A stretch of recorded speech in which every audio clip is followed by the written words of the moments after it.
ভর্তা তোমরা সবাই অনেকে অনেকভাবে তৈরি করেছো, কিন্তু আমার এই ভর্তার মতো একবার যদি এই ভর্তাটা তৈরি করে খাও না, তো অনেক বেশি ফিদা হয়ে যাবে।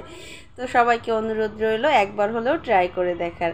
তো এই যে আমি ভর্তাটা তৈরি করার জন্য সব কিছু রেডি করে নিয়েছি। সরিষার তেল গরম করে প্রথমে বেশি করে শুকনা মরিচ ভেজে নিয়েছি, তারপরে কিছু রসুন ভেজে নিলাম।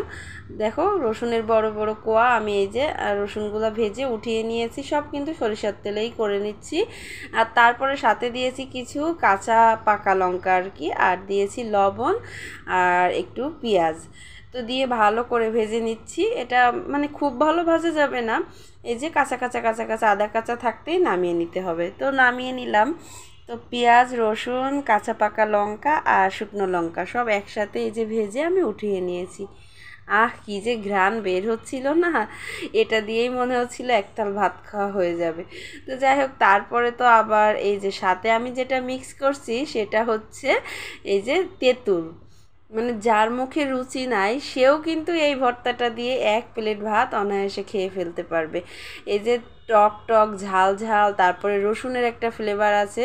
এটা কিন্তু স্বাস্থ্যকরও বটে, কারণ রসুন কিন্তু আমাদের শরীরের জন্য অনেক বেশি উপকারী। আবার এই যে টক টক আছে, এটা মুখে রুচি ফিরাবে, মানে অনেক বেশি একটা টেস্টি ভর্তা।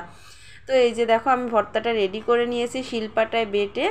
আর এই ভর্তাটা যখন আমি আমার হাজব্যান্ডকে দিলাম, তখন তো সে খেয়ে বলতেছে এটা কী বানিয়েছো, মানে অন্য আর কিছুই খায়নি সে, আমরা শুধু ভর্তা দিয়েই রাতের খাবার খেয়েছি সবাই।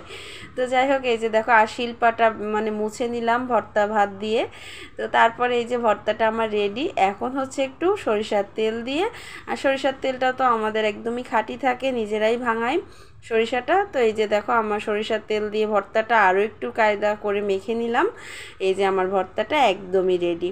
চলো একটুখানি খেয়ে দেখাই গরম ভাতের সাথে। আমার তো এখনও জিভে জল চলে আসছে, কালকে রাতে বানিয়েছিলাম, তো অনেক বেশি টেস্টি হয়েছিল। তোমরা একবার কিন্তু ট্রাই করে দেখো। আমি আর বেশি দেরি করলাম না, আজকেই তোমাদের সাথে এই জন্য শেয়ার করলাম। অনেক বেশি টেস্টি হয়েছে, টক টক ঝাল ঝাল মিষ্টি মিষ্টি। তো যাই হোক, খাওয়া দাওয়া কমপ্লিট করার পর তারপরে ওর বাবা কিছু বাজার নিয়ে আসছিল, তো সেইগুলো একটু ঢেলে গুছিয়ে দিচ্ছে আবার, আর আমি একটু ভিডিও করে নিচ্ছি।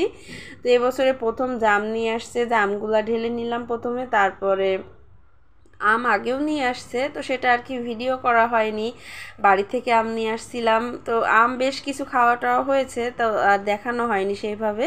তো এই যে আর এখন নিয়ে আসছে, এটা হচ্ছে মনে হয় হিমসাগর। আমি খুব একটা আম চিনি না যদিও, তো মনে হয় হিমসাগর। আর এখানে আছে কিছু কাগজি লেবু, কাগজি লেবুর ফ্লেভারটা কিন্তু জাস্ট ওয়াও লাগে। আর এখানে আছে হচ্ছে একটু ড্রাই কেক, ওই বাচ্চাদের জন্য নিয়ে আসা আর কি। চা দিয়ে খেতে বেশ ভালো লাগে ড্রাই কেকগুলো।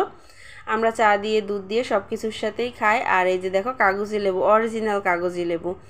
তো যাই হোক, সব কিছু গুছিয়ে গাছিয়ে রেখে তারপরে এই যে এখন একটু জাম মাখা খাবো। ভাত খাওয়ার পরে টুকটাক এই ধরনের ফল খেতে কিন্তু ভালোই লাগে আমার। একটু আম, তারপরে জাম মাখা, একটু কাঁঠাল, এইসব ভাত খাওয়ার পরে খেতে কিন্তু বেশ মজা লাগে। তো যাই হোক, একটু জাম মাখা করে নিলাম। আর কাঁচামরিচ দিলে এটার মধ্যে বেশি ভালো লাগতো, তো যেহেতু যশ খাবে এই জন্য আর কাঁচামরিচ দেওয়া হয়নি।